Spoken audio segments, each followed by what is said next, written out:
Welcome everyone. Today we are finally going to be reviewing BattleBeaverCustom's new Xbox Series X controller lineup and giving our thoughts and opinions as to how well this stacks up against its competition, like the Xbox Elite V2 and the Scuf Prestige. But real quick, I would like to cover the fact that not much has changed as far as the overall design of the Xbox Series X controller coming from an Xbox One controller. The Xbox One controller was 6 inches by 4 inches by 2.56 inches, and the Xbox Series X controller is 6 by 4 by 2.47 inches. So they made it slightly skinnier as far as depth, and they did this to make the controller overall more comfortable, even in smaller hands, while not compromising on that tried and true Xbox controller shape that everyone loves so much. Just like Sony, Microsoft has switched up to USB Type-C for charging and connection of the controller. We also have a change in the D-pad itself. The actuators are now a clicky affirmative press. It is a firm, clunky click, doesn't feel like a mouse press, but still, it's nice to have that subtle change. The only problem I have with this is, although it's better to prevent miss inputs on the up, down, left, right, if we were playing fighting games like Tekken or Mortal Kombat, you would struggle to get accurate inputs out of those diagonal presses. This is just my personal opinion and my personal gripe about the change in the D-pad, but yeah, I figured I'd share that. And the last change we saw was an addition of texture grips in the back of the controller and on the triggers and bumpers.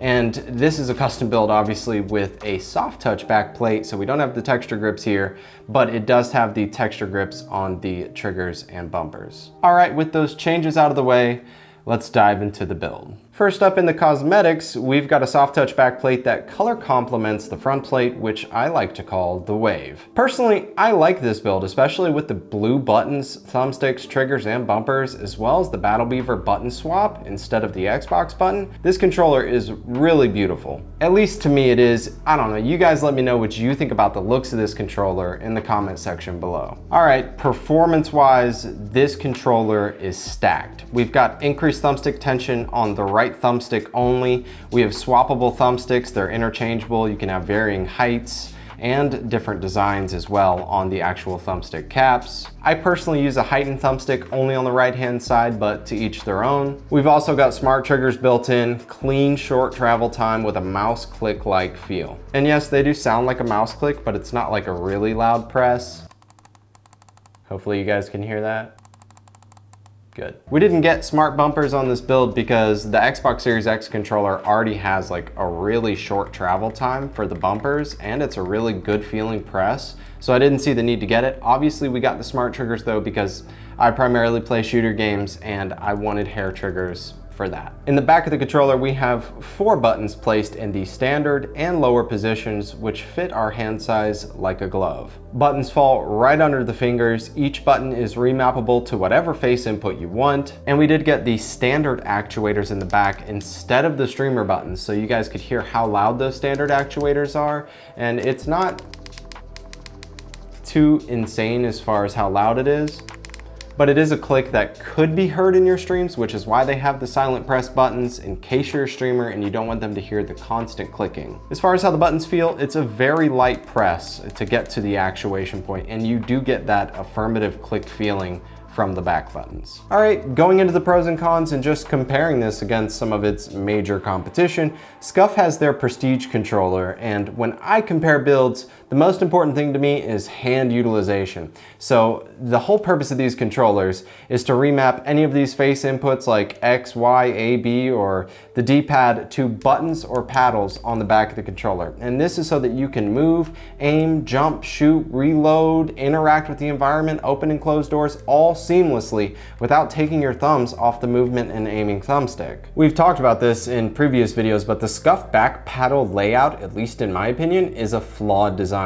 I have medium to large hands and still find myself struggling to get usage out of the inner paddles without having an awkward or uncomfortable grip on the controller. Essentially, Scuf wasn't ergonomic in their design. I think that the 2 most outer paddles work just fine, but for a 4 back button setup, I don't recommend the Scuf builds. I've also reviewed almost every Scuf that's been released, and I always had issues with the back inputs going out or wearing out on me anywhere from like the 3 to 9 month range. So That's just been my experience. Comparing this build against the Elite V2, I'll admit the Elite V2's back paddle system is far better than the Scuf's back paddle system, and it's very easy to reach and press all of those back paddles. I think that no matter your hand size, you could get easy use out of it, no problem. My main concern for the Elite V2 is the sheer volume of feedback we got on their long-term performance. I made a video specifically covering people's experiences with the Elite V2s, and it wasn't good. Tons of repetitive issues like connection problems with the controller, just flat out dropping connection mid-game. Lots of people saying that the variable thumbstick tension system made it to where the thumbsticks would get horrible stick drift over time, and inputting without ever touching the sticks. Also, lots of people having double input issues, and the list just kept growing. So if you want to see how people's experience went, I'll just have that video linked in the description of this video. And it is true that over time, Microsoft eventually got hit with a class action lawsuit due to the sheer volume of faulty controllers, returns, and warranty claims on the Elite V2s, so bear that in mind. When it comes to the BattleBeaverCustoms builds, I do prefer the back buttons instead of back paddles, and the reason is that it just feels like a more direct connection to the input. And also they fit perfectly, like right underneath my fingers. It's just ergonomic and comfy. The build options are also pretty important to me because I prefer increased thumbstick tension just on that right thumbstick for aiming. It's not for everyone, bear that in mind, but I have grown to love it. I don't like to play on controller without it. Also, their smart triggers, at least from my experience in the controllers I've reviewed, are some of the best smart triggers out there, period. I also used a BattleBeaver custom controller for well over a year and had zero issues out of it. None of the back buttons going out. I did eventually drop the controller on accident from like chest height and I messed up one of my smart triggers, but that was the only issue I had out of the controller and it was my fault. There's also a bunch of features that BattleBeaver offers that I didn't mention, like you could get the racer triggers, or you could get 6 inputs on the back of the controller, like 6 back buttons. I mean, I don't personally think anyone needs 6 back buttons, but man, if you want 6 back buttons, more power to you. As far as cons go with BattleBeaver, I had to say that the price is one of them.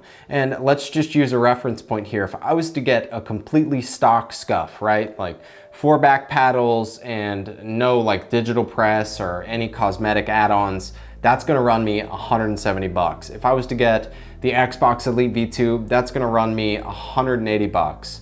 And if I get this build without any aesthetic options, just a stock Xbox Series X controller with 4 back buttons, the interchangeable thumbsticks, a remap chip, you're looking at like 225 bucks. So it is going to be slightly more expensive even if we go to adding all of the aesthetics. And it's like that if you want to do that with Scuf, or if you wanted to deck out your, Elite V2, which I'm not even sure you can completely deck out an Elite V2. They just have different versions. No matter what, any custom builder, when you start completely decking out the controller, it gets exponentially more expensive.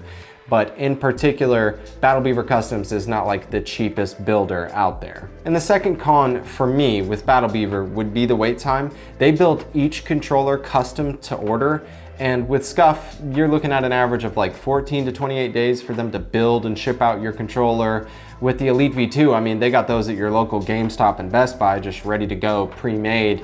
And with BattleBeaver, you're looking at an average of 30 to 60 days for them to build and ship your controller. I did test this controller over the course of a month for several different possible issues, like thumbstick drift, the repeat input situation like the Elite V2 had, remapping issues, connection issues, and I had no problems from it. But you guys let me know what you think about this build in the comment section below. Do you think that it's worth it? I do hope that this video helped you in your decision-making process, and if it did, please don't forget to leave it a like, subscribe, share the content. It is greatly appreciated. Notification Squad, you guys rock. I look forward to seeing you all in the next one.